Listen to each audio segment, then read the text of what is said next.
So I'm a kind of late add to this party.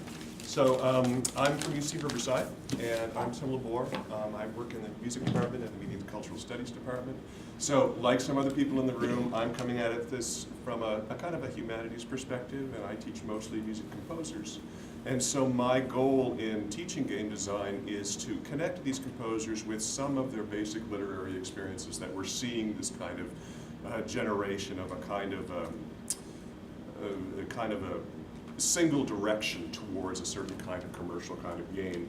And so my goal is not to fight that, but to demystify it and to provide a situation where students break down the communication barriers as composers between composers and programmers. So my general area of research interest, it was very interesting to get a question, what am I currently working on? The things that I'm currently working on are mostly things that don't have to do with games. So I'm working on a stage musical. I just did some sound design for a theater project in Los Angeles, and I have an orchestra piece being played in Vancouver. But in the context of this quarter, this is where my big quarter is, where I teach composers how to deal with game design. So I was very encouraged to see people talking about taking non-programmers and throwing them into this situation where, I work with Professor Zordon, and we put composers into situations with programmers, and you look at the faces and they look at the computer screen and they go, man, that's technology, man. And then, and then that's sort of, they buy into a kind of industrial integration that has to do with the commercial industry. And so I think the ability that I'm trying to promote is the idea that there's a kind of agency that anybody can have in terms of expressing themselves. And so in the humanities, we don't have a lot of money for this, so all of my work is done with student laptops. And my personal work in gaming, I've written several Tunnels and Trolls solitaire adventures. I'm working on a card game right now. In this particular class, I write a computer game along with the students according to their schedule. So the sessions, they show their games, I show my game. I try to stay ahead of them in terms of the kind of technology that's involved. I have other live gaming interests. So one of the things that I discovered when I first came to UC Riverside was that gaming itself was not a very well-grounded thing. So they asked me, write a proposal for a lab. So I wrote a proposal for a gaming lab. They said, oh, Tim's written a proposal for a computer gaming lab. So I wrote an active version. This is not a computer gaming lab, this is a gaming lab. Sent it in. People continually talked about this kind of computer gaming thing. So one of the things that I'm noticing about the University of California is that the excuse of computer gaming, I think, can be used to open up interest in gaming in general, right? So certainly I teach a course in computer gaming, but I also teach a composition course in which students write music for a game. This year it was Betrayal of House on the Hill. So they wrote for a board game. Right? So they had to create pieces of music to be played on mobile devices that could be played while people actually did cards and dice and all of that sort of stuff. So my capsule is that my interest in promoting computer gaming at UC is that I feel it makes the larger issue of gaming in general conceptually digestible to an institution that has a strong recent and continuing investment in high technology. And my hope is that it will both directly and indirectly demystify humanities departments in terms of the contemporary possibilities in digital content provision, and leverage strengths humanities departments have naturally. This is storytelling, aesthetics for me, cultural diversity, and political expression. And finally, this music and gaming seminar. This was an interesting one because none of my students had previous knowledge of programming. They included a graduate composer and professional arranger for a military band, an undergraduate music major violinist, an undergraduate composer working on a thesis in music and astronomy, a graduate international student with virtually no English skills, an undergraduate music major interested in music business, a media and cultural studies student interested in film theory, and an undergraduate who failed my classical music analysis class and begged me to take the course because he had a professional interest. And so eventually, in about 3 or 4 days, they're going to have their games finished, and there was only one casualty in the class, and we got 9 games out of 10, basically out of 10 students who had never even conceived that they could do any of this before, by keeping the stakes low and giving them tools that eliminated scripting, things like Adventure Creator and Unity. So that's what I'm doing. So, any questions?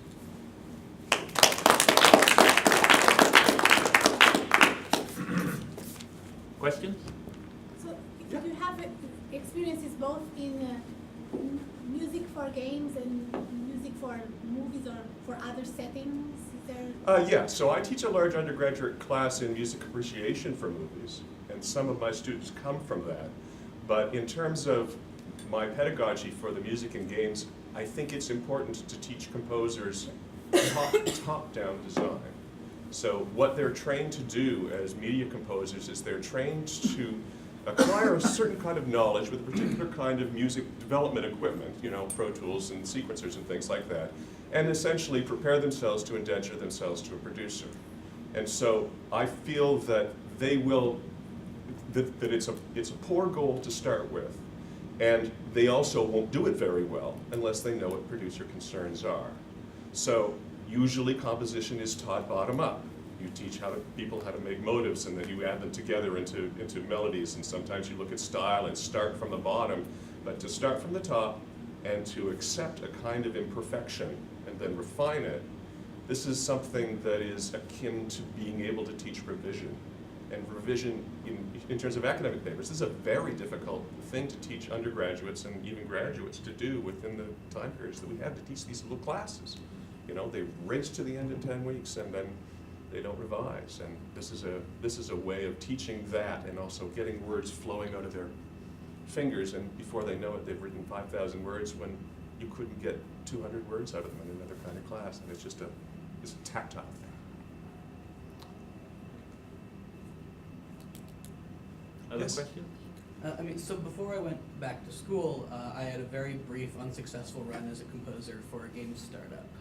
Good. So my undergraduate Me background too. was so my undergrad background was a combination of mythological studies and Mhm. electronic music composition. I Right. really wanted to write music for games. Right. And what I discovered in trying to write music in the industry was that it tends to be tacked on as an afterthought. It tends to not really consider the dynamic possibilities of music as a modular thing that can be assembled in real time or mixed in real time. Right. And it feels like there's a huge gap in understanding between what the industry thinks it wants in terms of music and where we could actually go in terms of building dynamic soundscapes in games. I don't know what the industry thinks it wants in terms of music, but what the industry is marketing to us is a kind of star system associated with composers. Right. And this is not, I think, the basis under which the great scores in this area are going to be written. They're going to be written in little tiny pieces, the way we do with, you know, Right. theater music, with layers, and so, you know, taking composers from the point where they, you know, write the theme song. Okay, good, write a theme song. All right, let's figure out how to write a theme song.